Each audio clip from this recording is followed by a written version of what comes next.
खुदा के जिंदा बाबरकत नाम में आप सबकी सलामती हो। आज का हमारा मौजू है खुदा के वादे को इंसान की चालाकी की ज़रूरत नहीं है। बाइबल मुकद्दस में रिबका का नाम सिर्फ एक औरत के तौर पर नहीं आता, बल्कि एक ऐसे किरदार के तौर पर सामने आता है जिसकी ज़िंदगी में खुदा की बुलाहट है। ईमान, दुआ, नबूवत, कमज़ोरी और बहाली के इसबात एक साथ नज़र आते हैं। आम तौर पर रिबका को सिर्फ याकूब और यीशु की माँ के तौर पर जाना जाता है, लेकिन अगर हम इसकी ज़िंदगी को गौर से देखें तो मालूम होता है कि खुदा एक आम लड़की को अपने अजीम मंसूबे का हिस्सा बनाता है। आज हम रिबका के ज़िंदगी से 7 रूहानी सबक सीखेंगे। खुदा नंबर 1, खुदा किरदार को देखता है, खूबसूरती को नहीं। इब्राहिम के खादम ने दुआ की तो उसने सिर्फ खूबसूरत लड़की नहीं मांगी, बल्कि ऐसी लड़की मांगी जिसके अंदर खिदमत का जज्बा हो। रिबका ने उस खादम को पानी पिलाया और फिर उसके 10 ऊँटों को भी पानी पिलाया। सोचिए, एक ऊँट कई लीटर पानी पी सकता है। इस अकेली लड़की ने 10 ऊँटों को पानी पिलाया। इसकी खिदमत में वक्त, मोहब्बत और आजिज़ी शामिल थी। खुदा ने ऐसी खिदमत गुजार लड़की को इसहाक की बीवी बनने के लिए चुना। खुदा आपकी पोशीदा वफादारी को भी देखता है। हमारा दूसरा पॉइंट है, ईमान वहाँ से शुरू होता है जहाँ यकीन ख़त्म हो जाता है। जब रिबका से उसके बाप और भाइयों ने पूछा तो तू इस शख्स के साथ जाएगी, तो रिबका ने सिर्फ 3 अल्फाज में कहा, मैं जाऊंगी।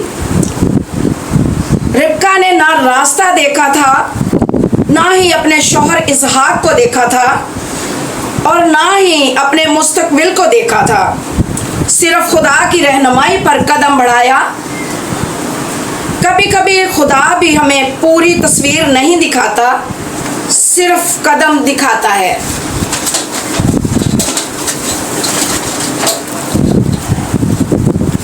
बांझपन खुदा की खामोशी नहीं होता। रिबका 20 साल से बेऔलाद थी। इसहाक ने दुआ की, इसहाक को खुदा ने जवाब दिया। बाज़ औक़ात खुदा इनकार नहीं करता, बल्कि अपने वक्त का इंतज़ार करवाता है।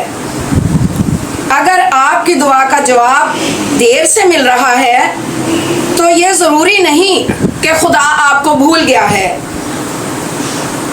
खुदा मुस्तकबिल को पहले ही जानता है।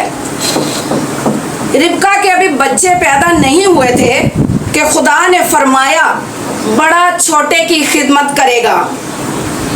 इस बात से पता चलता है कि खुदा हमारी पैदाइश से पहले ही हमारी ज़िंदगी का मकसद जानता है। यकतरफी घर को तकसीम कर देती है। इसहाक बड़े बेटे यीशु को पसंद करता था, इसलिए कि वो उसके लिए गोश्त लाता था, खाने के लिए गोश्त लाता था। रिबका अपने छोटे बेटे याकूब से मोहब्बत करती थी। जिस घर में मोहब्बत बराबर ना हो, वहाँ घर कमज़ोर होने लगता है और यकतरफी मोहब्बत घर को तकसीम कर देती है। यह सिर्फ इस ख़ानदान का मसला नहीं था, बल्कि आज भी बहुत से घरों का मसला है। रिबका ने खुदा के मंसूबे को अहमियत ना दी।